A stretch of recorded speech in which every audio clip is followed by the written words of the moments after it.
Hey, Dostie here with Dostie's View. We're here in the Bat Cave. I'm all outfitted. I got my safety goggles on. I got my headlamp, visor. Gotta have the visor. That's trademark for me. Anyway, what I wanted to talk about today was the Voile Telemark text system. Okay, so let's get right to it. The binding. So this is it. Okay, it's standard Voile. Compression springs that latch onto the real heel, the back of your boot. And then for the tech toe, what Voile is using is a tech toe that Wally developed for split boards, just for tour mode. It was never intended to be used to go downhill. But, you know what? I've tried it. It works. I can't say it doesn't, right? So this is all mounted, so it's pretty simple.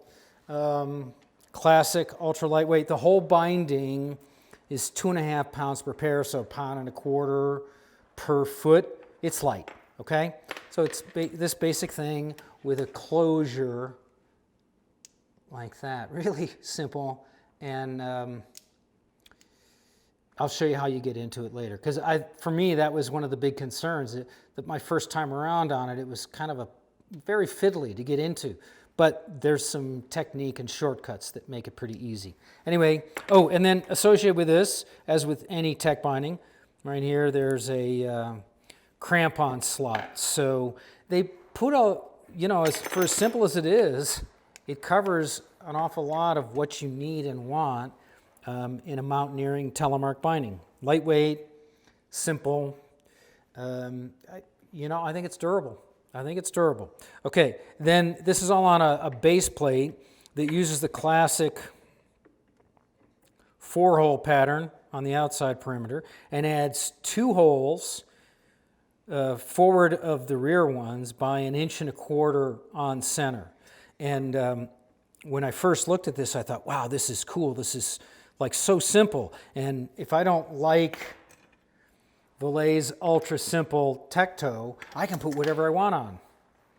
Well, not without making your own base plate, because this is mostly air. It's just channels for reinforcement, and they're dedicated to Voile's tech toe, no one else's, a 3-hole pattern. Okay, so look. The tools exist if you want to make your own and take advantage of the rest of the system and put a different tech toe on. Well, by all means, go for it, okay? But if you're spending that kind of time and money, maybe you should just spend the money elsewhere. I don't know. That's a personal decision. Springs come in stiff and also medium, which some of you might consider soft. And then there's a long throw version that is available, which is the same stiffness as this medium, but because it's 2 centimeters longer, it starts out feeling softer and ends up probably about the same stiffness, and you get an extra probably 10 millimeters of compression distance, which if you got size 27.5 or larger boots, that can make a significant difference. It allowed you to lift your heel further so you can drop a knee deeper, okay, without limiting out and worrying about pulling things out. And that's part of why there's an extra 2 holes, okay? And then the rest of the binding is classic Voile heel. I find these high and low heel levers to be a little difficult to lift. But all you got to do to fix that is grind down some plastic back here, and let me shine a light on that so you can see better. Right there. If you grind that down a little, sand it even, okay, you can adjust how easily this comes up, but it'll still lock in place down here.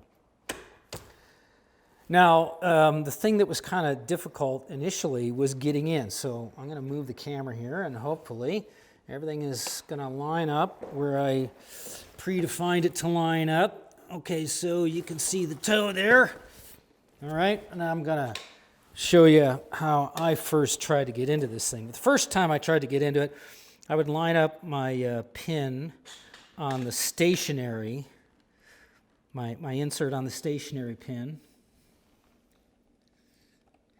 and then try and lift the lever. But what I found was easier, much easier, is to put it on the side that's loose and then drop your toe till it lines up and then lift this over, okay?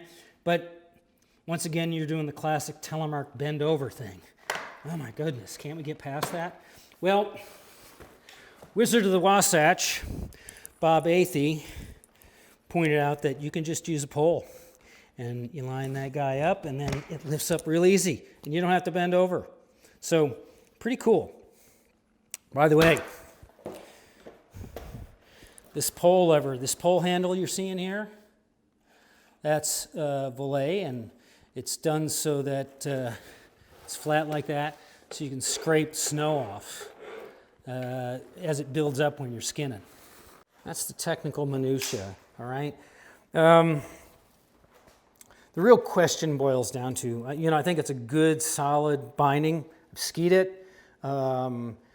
I did not notice that it was a heel connection as much as I thought it would. The original TTS I noticed when I was skiing it, I really got a lot of tip dive because it was so aggressive. But also the very first time I skied TTS, it was with shorter springs that were probably limiting out, okay? They were the old G3 Targa springs. It was an early prototype. And so that impression has been with me kind of ever since. But certainly with the medium springs on this, it's not too stiff, and it was nice, classic immediate engagement, or, look, if it's any slower than Lynx or Meijo, it's hardly distinguishable, okay? What everything boils down, the decision is this, okay? Is this a safe toe? Well, Tele is not safe, all right? It's about style, it's not about safety. I mean, that doesn't mean you go out and you try and injure yourself, of course, right? And so, will this release? Well, it never did for me, it never should have, and my guess is that it's, you get classic Tele release.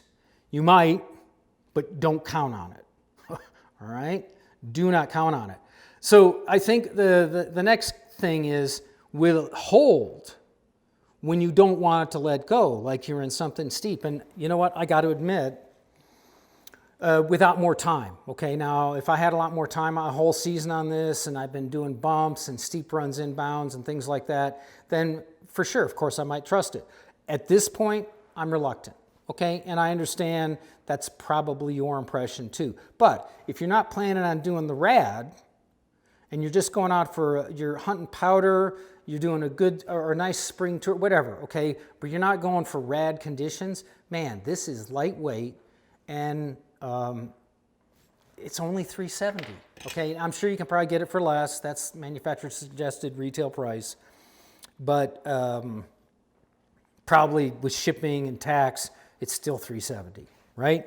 The other options in this realm are you do it yourself and you're going to end up spending $500 for that, or you get a Lynx for $500, or you get a Meijo for $550.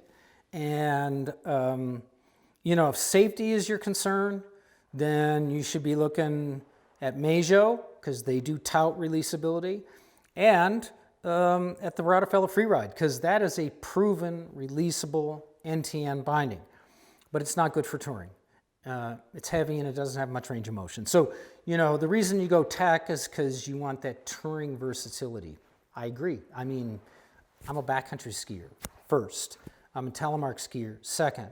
And I'm an alpine skier only if I have to. But there's times when you want to make a parallel turn, all right? But anyway, so that's the overview. I think it's a worthwhile investment, especially if you're just getting into tech. And again, you're not going rad with this. I think it's a great choice, okay? Remember, free your heel, free your mind, and spread Telemark.